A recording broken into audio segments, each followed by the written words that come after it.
Hello, it's the Effin Nerd Show, and today I'm going to be talking about Richard Linklater. I've been teasing this episode for a long time now, and now I'm going to do it. Now, I need to tell you, I didn't watch all of his movies. I watched a bunch of them. I'm going to go literally down the list on his Wikipedia. Well, I'll tell you which ones I saw and haven't seen, and some of them you're going to be mad about, but that's okay. And also, I just wanted to talk about Richard Linklater because I'm just looking at his filmography.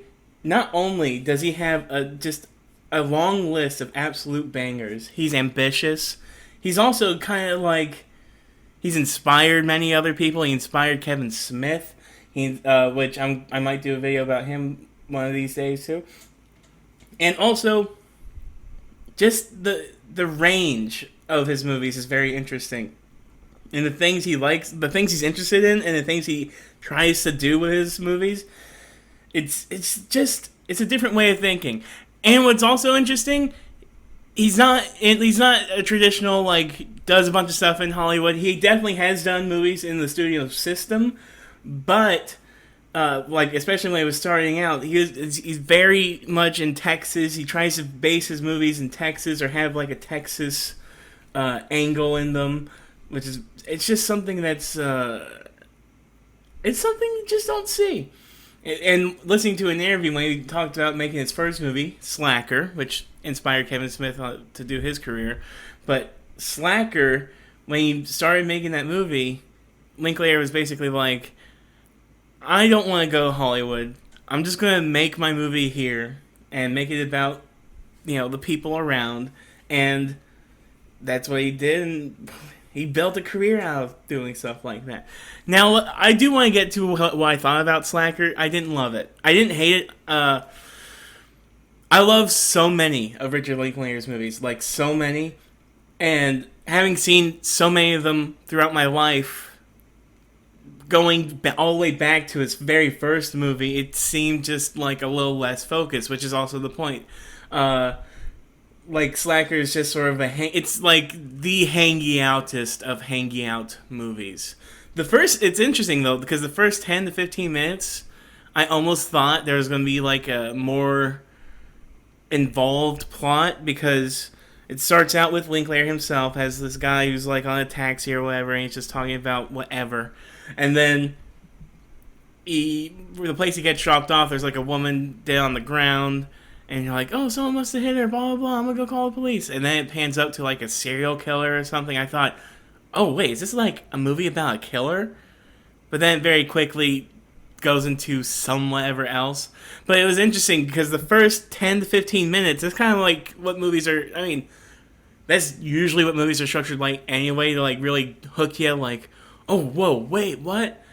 But what was crazy about it was, I just love how it was very much teasy, I'm gonna pull you into this, and then it just was see ya, goodbye, we're gonna go off and do something else now. And he has a lot of movies that do this, but I just think they feel a little more focused. But I do like a lot of the shots in Slacker and a lot of the ideas in Slacker. I love how Linklater does his dialogue.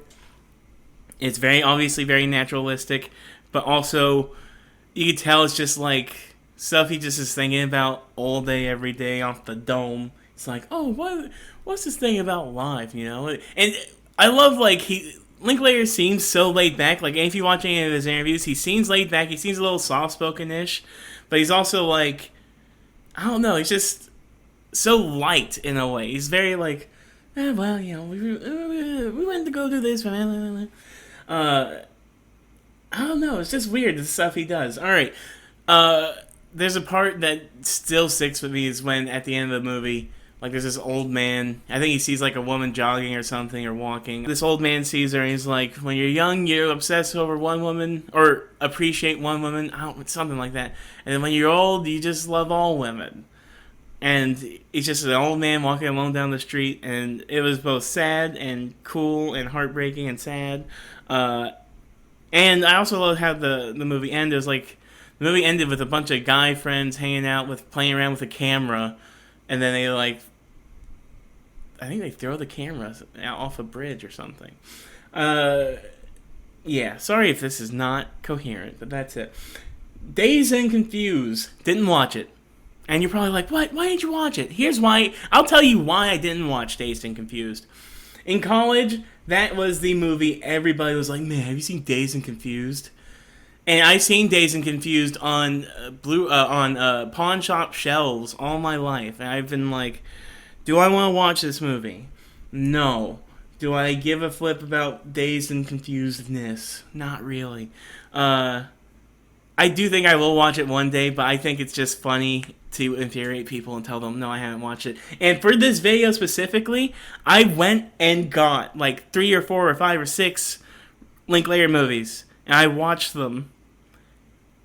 And I saw Dazed and Confused on the shelf. I was like, nah. So, like, literally, I just want you to know I had the choice to watch Dazed and Confused and didn't, just to make you mad. Okay, next. Before Sunrise. I watched this movie for the first time last year. Or, not last year. Oh my god, it's been 2 years. Oh no. I've watched it so many times since, because the Before trilogy, I'm gonna do them in order, so I'm gonna go past a few before I get to Before Sunrise, or Before Sunset. But Before Sunrise, when I first watched it, I was like, whoa. Because I was like, yes, these are the conversations I just want to be listening to. I love dialogue. I am a dialogue fiend. I'm a lyric, like, if I listen to music, I like a lot of fun, cool, interesting lyrics.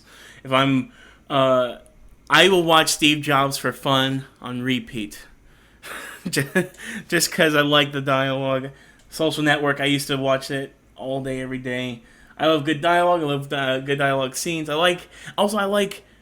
I've grown a huge appreciation for Ethan Hawke over the last couple of years, because Ethan Hawke is just charisma in a person. Like, he's just a person made of charisma. You're just like, God dang it, stay still. But in a very cool way. And Julie Delpy. Oh my god, she's so... Oh my god. But yeah, both of them, though, their chemistry is so good. I just love the idea of, like, this guy meets a girl on a train, and he's like, look, we both don't have really anywhere to be till tomorrow. Let's go hang out for the rest of the day, or whatever. I like that idea. It's very much... There are times, like, you know, especially when you're a little younger. I'm not that old. But especially when you're, like, in your earliest 20s-ish, when you just meet a person, you're just like, wow, let's just go on an adventure. And you just go crazy and do whatever, and then, then it ends. But what I love most about Before Sunrise was the ending. Because I had all 3 movies just I got them from the library. I just had them there. And so I was like, you know what? I'm gonna just go. The way it ended, because it ends with them being like, all right, how about this? You and me will be back here in like 6 months. Like, right here in 6 months. And they're like, okay. And by the end of the movie, I was like, well, wait, there's 3 of these movies. Did they meet at the end of that 6 months? And right after, I was literally like, let me put this second movie in right now. But you're going to have to wait. Next up, after he did Before Sunrise, did not see Suburbia, did not see the Newton Boys, but I saw them I saw their posters a bunch. The Suburbia was not at my library, and the Newton Boys, I didn't think about it. Waking Life. I watched Waking Life. I love Waking Life. Waking Life, what was so good about Waking Life is this is the first of his weird animated rotoscopy type movies. And I think I like Waking Life the best. I watched all 3 of them. I've watched Waking Life, Scanner Darkly, and what's his face? Apollo 10.5. I think A Scanner Darkly is probably the best, like, technically the best version of the animation between the 3. But Waking Life, I think, is the most interesting because he really went a little crazy with it. So yeah. Waking Life is just about this guy who's like, I guess he's dead. Spoilers. But he just keeps waking up in different dreams, or just he's floating through different dreams and just talking to a bunch of different people. And I just like the world they created, and plus it's theorizing about life and dreams. I I love this one little speech of this guy. This guy is playing a guitar, and he's like, "You ever go to a job that you hate, and just you work all day, and then you go home and you fall asleep, and then you wake up." And you realize that entire day at work was just a dream. And then he says something like, it's bad enough that these companies will pay you minimum wage for your waking life, but they get your dreams for free. Something like that. And I was like, oh man, that sucks. We're doomed. Okay, so that was Waking Life in 2001. Did not see Tape. I don't know what that is. And he didn't write it, so I don't care. Except I do care about School of Rock. He also didn't write School of Rock. But I will effing argue, and if you watch my School of Rock video, which not a lot of people did, School of Rock might be his best movie, only because, and I don't think it's just nostalgia for me. I think literally, it's like a throwbacky old classic comedy concept in a way. The way it's shot, the way it's the themes, the story themes go way deeper than you would think they do. Mike White wrote it, and Mike White, I mean, he's doing White Lotus right now, but Mike White's, he's a great writer. And he's funny in the movie. They're all funny. It's a funny movie. Jack Black's best performance in the movie. Yeah, I think so. And, yeah, School of Rock, man.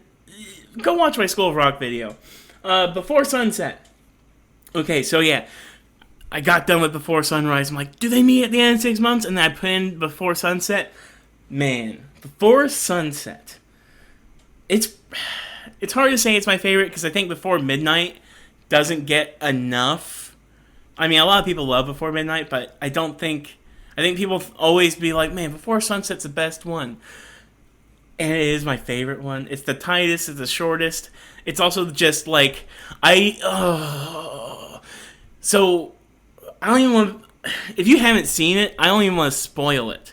I won't even spoil the answer of whether or not they met at the end of 6 months. All you need to know is, for some reason, they are together 9 years later. And they're just hanging out. Like, it's just like Before Sunrise. They're just walking and talking the entire movie. And Before Sunset does the same thing. They're walking and talking through, but a different town. And the first one, I think, oh, fudge. Where were they in the first movie? Let's see real quick. Vienna. They were in Vienna in the first movie. In the second movie, they're in Paris, I believe.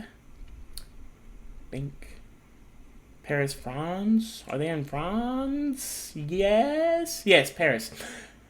So, what I love about them being walkie-talkie movies, you're also getting to just look at the streets of whatever beautiful different town they're in the world, which is cool. This movie is literally just Ethan Hawke. He's a book writer in this one, and he has a plane to catch at the end of the day, and so the entire time, Jolie Delpy, she's being like, don't you have your plane later? And Ethan Hawke is just fighting for more seconds of conversation. But yeah, that's all I'm going to say about that. Okay, next up. Bad News Bears I have not seen, but I think it's so interesting that Richard Linklater directed that. This is where I'm getting at, to where it's like, especially if you look at his 2004 to, I mean, heck, forever, basically, because it's just a strange list. So, Before Sunset, then he directs Bad News Bears next year. Then, A Scanner Darkly, another rotoscope movie, probably the best one, like I said. I like the themes, I like, it's based on a book by Philip K. Dick, I believe, yes. And, yeah, I don't know what else I could say about it. It's just interesting about, like, sort of like drugs and, just the evils of the pharmaceutical companies and how we villainize drug addicts and all this stuff. It's interesting. It's a very interesting portrait, and it's just the animation is probably at its peak for that moment. Okay, next up, for some reason, I saw Me and Orson Welles back in high school. I bought it at a pawn shop. It's fine. I like it fine. I bought it because of Claire Danes, and then Zac Efron's also in it, and it also has another guy in it. Yeah, Christian McKay. I don't know who that is. I kind of remember it. It's like Zac Efron has to work for Orson Welles, and he's trying to get with this actress who is Sandra Jones. It's probably not even real. I don't even know. Yeah, so I don't really know. I don't remember it that much, but I just remember that I did watch it in high school, and I thought, okay, Bernie's a funny movie. I liked it. I did watch half of it again over recently. It is a little... I'm not in a bad way. I just think it's interesting. Like, that's when Linklater's going back to Texas, pretty much. I mean, he did a movie called Fast Food Nation a couple years before that. I skipped that because I hadn't seen it. Yeah. Fast Food Nation didn't see. Inning by Inning didn't see. That's a documentary. Me and Orson Welles I saw. Bernie saw, but don't remember much of. But I remember people back then really loved it. Then there's Before Midnight. Yes. So Before Midnight, I think, is the most underrated. And I wish so I got my brother. I love these movies so much. I was like, Jacob, you gotta watch them. He hates movies with lovey-dovey emotion and dialogue and just acting and fun chemistry or just anything that isn't just a plot-driven, stinking let's go type. Oh, not let's go, but just like something with, I guess, a little more story drive to it.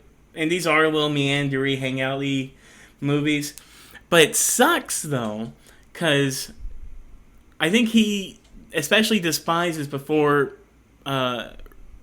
Sunrise and Before Sunset for how romantic and lovey-dovey they get. And I really wish I could have got him to watch Before Midnight. He quit after Before Sunset. But if I got him to watch Before Midnight, where it really kind of delves into the more interesting ideas of, like, what does it mean to... Because Before Midnight, if you do the math, 9 years even later after that. After Before Sunset. And just the idea of where these characters are, how is their relationship after all this time, and just, I think Before Midnight and Before Sunset are like a yin-yang type situation, like the hope of what love could be, and then the reality of what love is sometimes. And I just think it's such a good... And that's why it's hard for me to say Before Sunset is my favorite, even though I know it is. But because I watched Before Midnight a lot. I've probably watched Before Midnight clips more because of just how complicated it is. I love their sex scene. Like, it's a sex scene that starts out at first, and it's like really intimate. You're like, oh my god, dang, they know each other. And then it turns into an argument, and I just love the blocking. And plus, what I love about this also, the first two movies, you're walking through the city and you're loving it, and you get a little bit of that in Before Midnight. Like, you get in Before Midnight, they're in Greece, but they end up in a hotel room, like in the last half of the movie, and the entire movie is just in that hotel room, and it's such a good contrast from the other two movies. And just, oh my gosh, the blocking is just so interesting. Like I said, there's a sex scene that turned into an argument, and there's just throughout, when you're just watching them move throughout the apartment and what they're trying to do versus what the other one's trying to do. Like at one point, Jolie Delpy, like, she has her top off and she's like just trying to be like, let's get it on in bed, and then Ethan Hawke gets distracted by something and he starts putting his clothes on, or and then by the time Ethan Hawke starts to get his pants off, she starts butting herself up because she's like, well, now you just made me mad. And I just like, oh, it's just so, it's so good. Dang it. All right, after Before Midnight. So Boyhood was after. I would have thought it was flipped. I would have thought Boyhood came out first, but Boyhood hits me in a special spot because literally the growing up years in Boyhood are pretty much lined up with my exact same growing up situation. I think I was either graduating high school. Wait, Boyhood came out in 2014. So yeah, it was my junior year. So yeah, I graduated in 2015. So Boyhood came out literally in a time where I was like having a maximum amount of existential crisis and like maximum amount of like, Oh my God, was it me? I'm not a boy anymore. I'm a man. I'm a man. And plus the references and sort of cultural things, like even just the cars or just sort of what people were wearing in the movie, because Boyhood is shot over 12 years.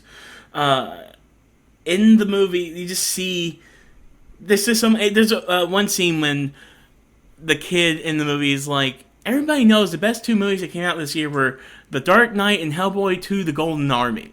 And it is like, I remember that year, and those two movies were rad. So I can't hate Boyhood. There is definitely a problem with like the main two kids. One of them being Richard Linklater's daughter, which she acts a little bit better than the main kid, but not much. I'm sorry, no offense to Richard Linklater or his daughter or the kids, but they were kids also. I don't expect a kid to be a good actor. I'm sure they're better now. But what I liked about it was just, it is a pretty wild novelty to just naturally see these characters age and grow up from year to year over the course of 12 years. And then even then, not even just the kids, but Ethan Hawke and Patricia Arquette, seeing them grow up over the years. And I kind of like the gag that they have with all the haircuts, basically. You know time's passed because of their hair changes. It's very cool. It's a very cool movie. You can't deny it. And I kind of wish he won for Best Picture for Boyhood. Birdman won instead, I think, that year, which now people hate on Birdman. So, who's right? And I think Boyhood, just for the novelty, because, yeah, if I shot a movie over 12 years, you better effing give me that Oscar. And now, he's not satisfied because he's effing still working on it. He's working on a 20-year-long movie called Merrily We Roll Along. I hope he finishes it so I can see it. And I hope they give him the Oscar then. 17 more years for that movie. Jeez. Okay, Everybody Wants Some. Everybody Wants Some I really liked. I thought it's probably his best movie in recent years. But I think people are, like, loving it a little too much. I'm like, everybody, like, this sort of... I like it. I like it. I like Everybody Wants Some. I think it's the best sort of...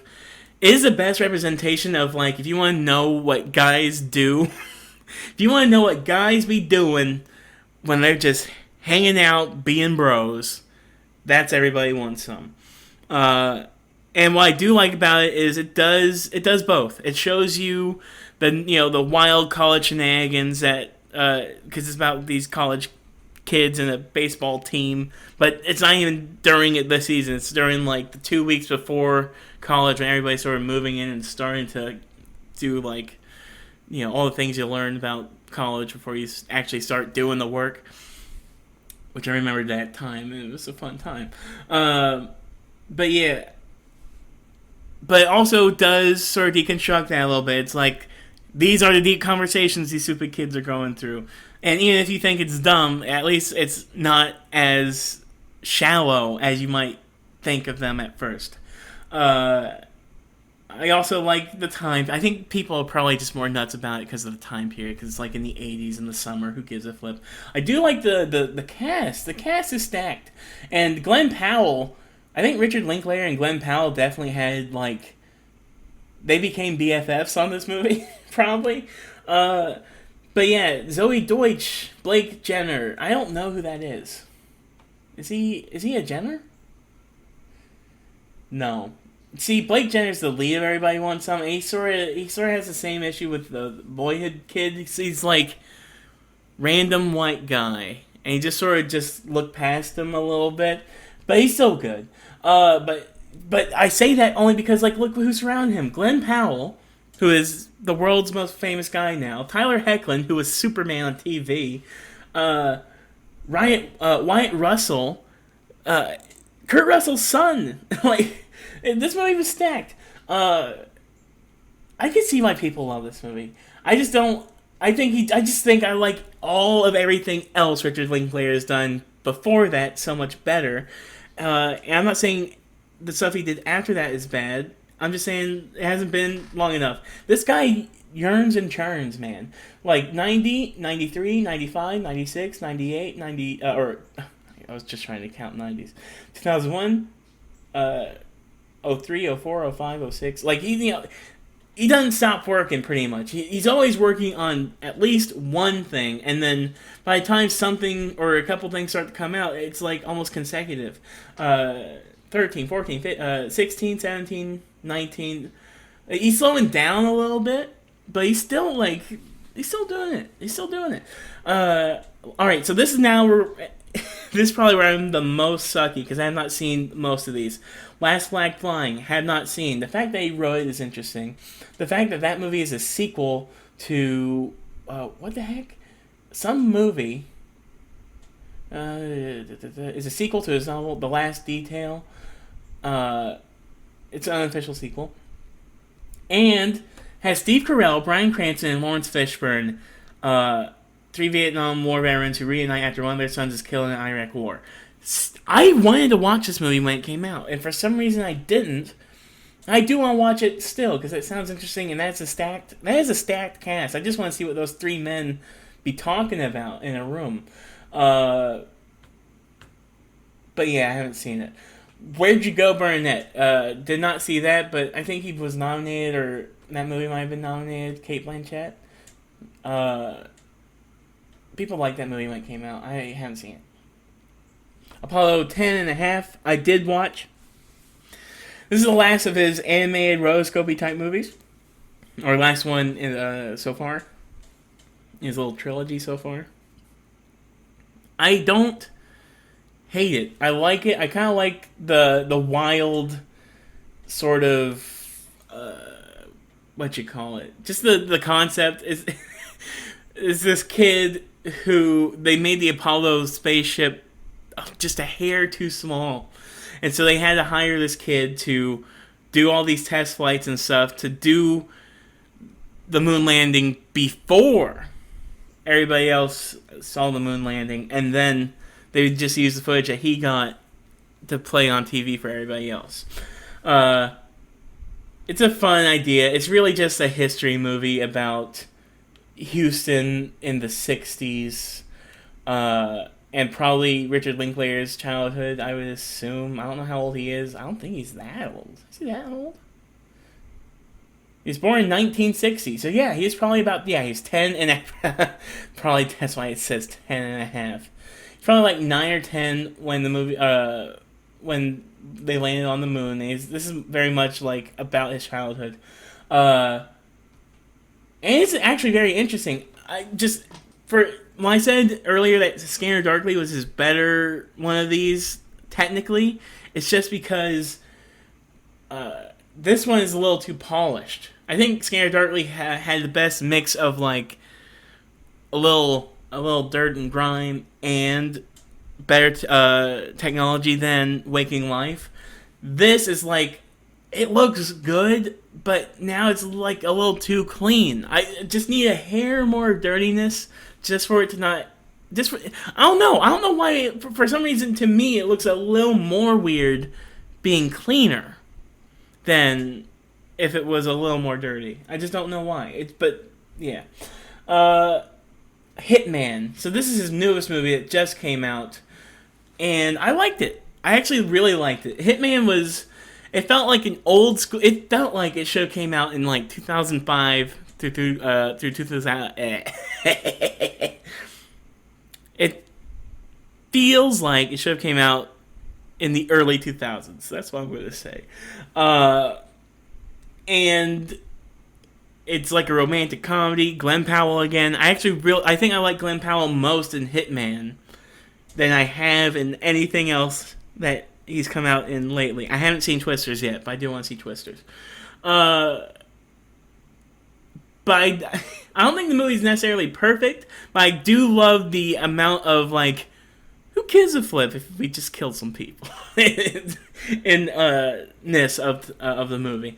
It deals with the idea of, can you just buy anything in America? Can you buy just erasing a person off your problems list? Like, can you just hire somebody to kill somebody you don't like?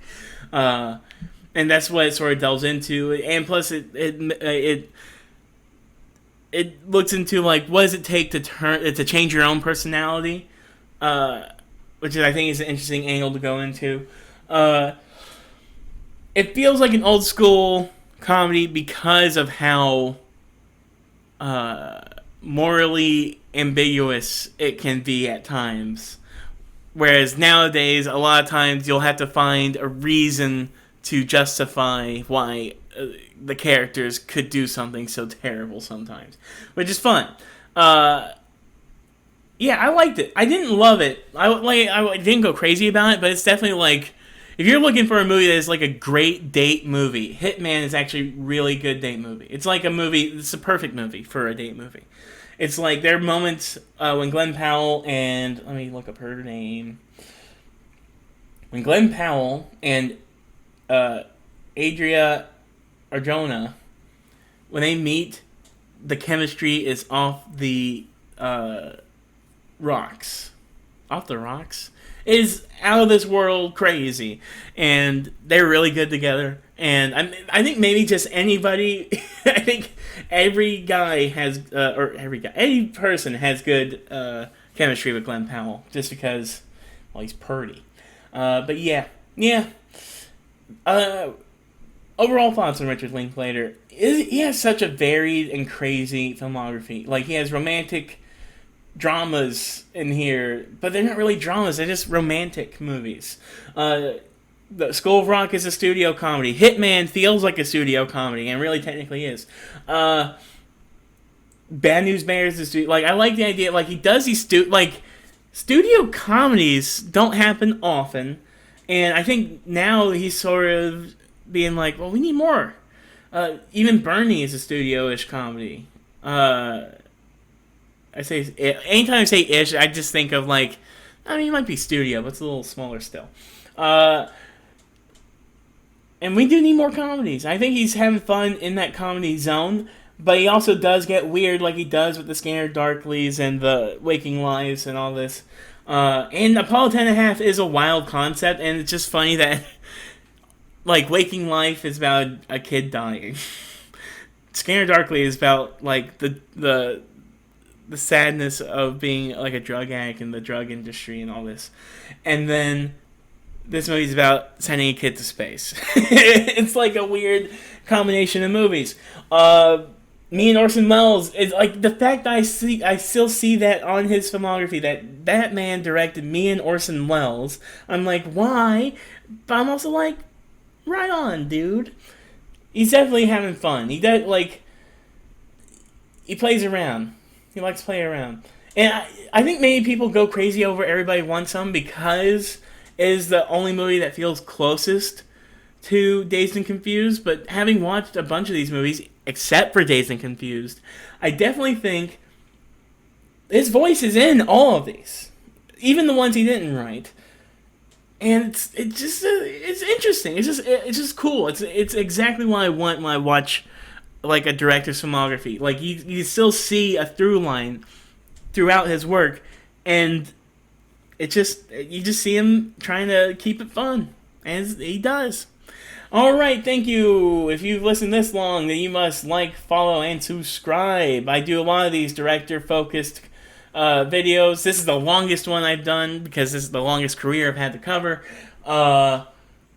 I don't, and plus, for these videos, I've watched these movies. If I haven't watched a bunch of them, I try to watch them. So that's why they take a long time to make. Alright, thank you, goodbye! Like, follow, subscribe!